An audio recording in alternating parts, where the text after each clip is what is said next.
Hey, horror fans! Once again, it is me, the Horror Miser Money G. Yes, I finally saw it. I finally saw Winnie the Pooh, Blood and Honey 2. And is it better than the original? Well, let's see what I have to say about it.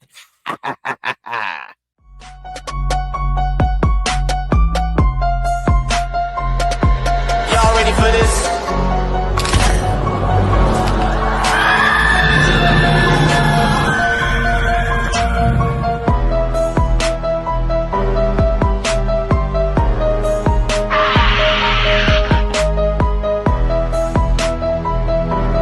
Hey, horror fans! Once again, it is me, the Horror Miser Money G.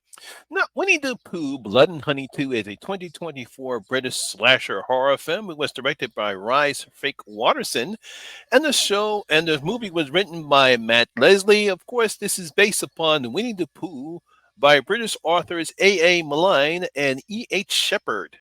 Now, the film stars Scott Chambers, Tallulah Evans, Ryan Olivia, Louis Santler, and Marcus Massey. Now, in this film, not wanting to live in the shadows anymore, Winnie the Pooh, Piglet, and the Owl take their fight to the town of Ashtown, leaving a bloody trail of death and mayhem in their wake. Oh, bother. Now, horror fans, I'm sure we've heard the same thing when it comes to horror films based on children's fairy tale characters that are now in the public domain. We've gone over this plenty of times. As a matter of fact, me and my crew of the Horror Hangout crew, we actually did a live stream about this. I mean, look, we have the upcoming Bambi the Reckoning, Peter Pan's Neverland Nightmare, and Pinocchio's Unstrung. All these movies, including the two Winnie the Pooh films, are now part of a shared universe called the Twisted Childhood Universe, or the TCU. You know, just like the MCU, we now have the TCU. Not only that, I believe there are two Cinderella horror films that are coming out later this year. As a matter of fact, I believe Cinderella's Revenge is right now out right now. We also have the two Mickey Mouse films that are based upon the Steamboat Willie character. The first one is called Mickey's Mousetrap, and the second one is called Screamboat. Just imagine Walt Disney's turning in his grave and saying, "What are you doing to my beloved character, the mascot of Disney?" He turned into a horror film. Look, I'm just waiting for when Peanuts become a horror film and Charlie Brown takes his revenge on Lucy for pulling the football away from his feet all this time. There have been other horror films based on fairy tale characters like Jack and Jill, Goldilocks and the Three Bears, and Humpty Dumpty. We can't get enough of this, can we? Now, we all know this started last year when everyone's favorite silly old bear, Winnie the Pooh, went into the public domain, and British filmmaker Rhys Wakefield quickly wrote, produced, and directed a horror version.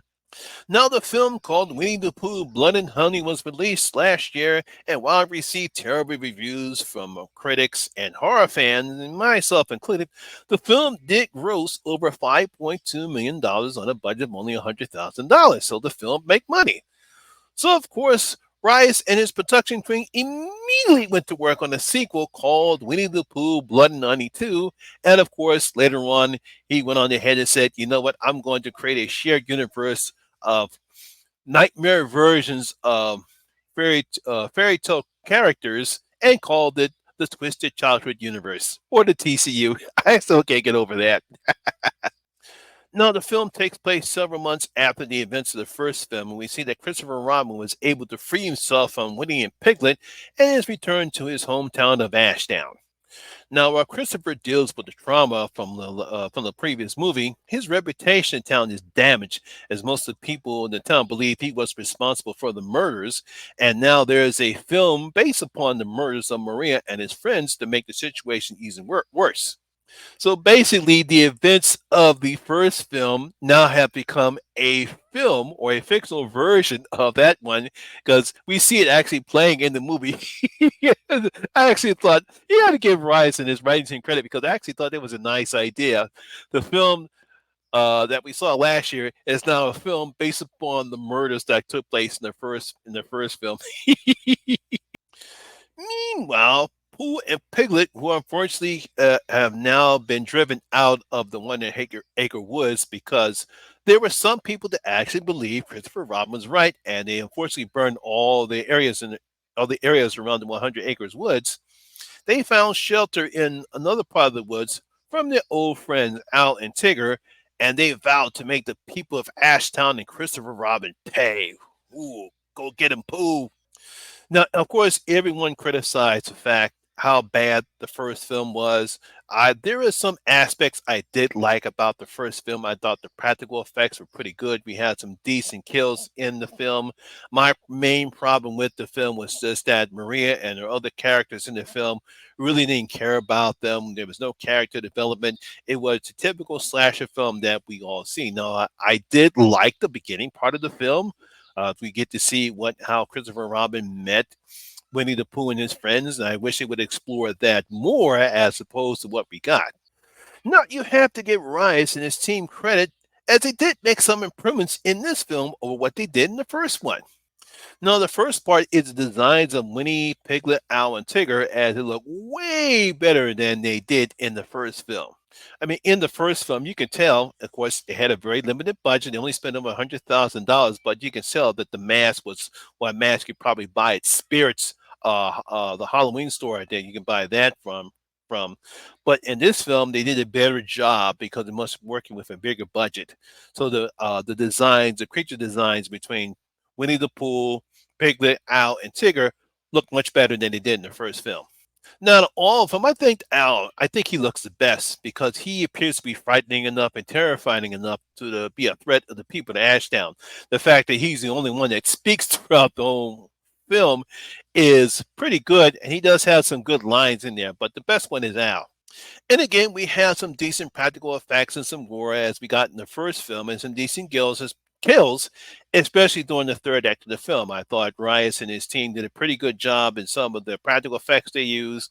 I was some nice blood and gore in this particular film, especially when it happens during the third act in the film. The main difference in this film as opposed to the first film is the film focuses more on Christopher Robin and his relationship with his parents, his sister, and the residents of Ashdown. I thought they actually tried to do a pretty good job in trying to maintain some character development or try to build something more with Christopher Robin as opposed to just doing these standard slasher tactics that we saw in the first film. I mean, we get some character development in this film, which was my main problem in the first one, as we get to learn more about Christopher's backstory. He's taken some hypnotherapy, and as we see, some truths are revealed regarding his childhood, which will involve an incident that occurred during a birthday party that happened when he was little. I won't spoil what happens, but if you see the film, you know what I'm talking about. We also get an explanation regarding the origin of Winnie and his friends and who Winnie really is. And my guess is that was supposed to be something that shocks the audience, but to me, it kind of didn't shock anything because it kind of comes out of nowhere. I mean, it doesn't hurt the aspects of the film, but I'm thinking Rice and his writing partner, Matt Leslie, thought that, hey, let's add this little element in the film and might shock the audience. If anybody was really paying attention, because unfortunately, the guy that does his explanation, he really his unless you have subtitles, it's kind of hard to understand him with his British accent because he really talks really deep British accent. You don't understand what he's saying sometimes. You really have to be listening to what he says, especially in that part of the film when you see explaining the origins of Winnie and his friends. Now, British actor Scott Chamber, who replaces Nikolai Leon from the first film, he's okay as Christopher Robin. He does a good job when he's in the role he's portraying. He plays him as a young man who is struggling with what happened to him in the first film, dealing with the resentment from the residents of the town and trying to figure out what happened at the birthday party several years ago and, trying to maintain a decent relationship with his parents and his sister. I like the chemistry Scott Campbell has with British actress Tallulah Evans, who plays his love interest Lexi, who seems to be the only person in town who believes his story. I thought the two had some great chemistry. It's one of the nice aspects of the film. Now, we do get some nice moments of humor in the film where we get to hear Tigger and Pooh say their favorite lines, which is something we should have gotten in the first film because it's like, why can't they use that in the film? Because one of the greatest things could have been was to say Pooh's favorite line at some parts of the film. That would have been really funny, but we do get that here. Now, while there are some improvements in the film, unfortunately, there are some pacing issues, and then the tone of the film changes between seeing Christopher Robin and Winnie and Pooh and his friends. It's like at moment in times there is a part of the film where everything kind of slows down for a minute because we're trying to look at Christopher Robin's and we see in his relationship with his sister, his baby sister, his relationship with his parents, trying to figure out what happened to him because he's got some repressed memories of his childhood. Not that those scenes are bad, it's just that it changes tone and it kind of and we well, I'm pretty sure most people want to see more of Winnie the Pooh, especially with Al and Tigger, because those parts of the scenes are pretty good. Not that I don't mind, but it's kind of back and forth, and I don't know if Rice knows how to balance those two. I think if he does a better job of balancing those two, it wouldn't change the tone of the film at times. Overall, while this is a better film than the first one, it's an average at best as an overall slasher film. I mean, we get the third act of the film, and the things that happen there is typical what you expect in a slasher film. Some of the kills are much better than what happens in the film. Unfortunately, the people who get attacked, we really don't care about that one. And then, of course, we get the finale between Christopher Robin and Winnie the Pooh, and I won't say anything what happens in that one. But like I said before, it's an above average I would not above average. It's about an average slasher film at best, but it's definitely better than the first film.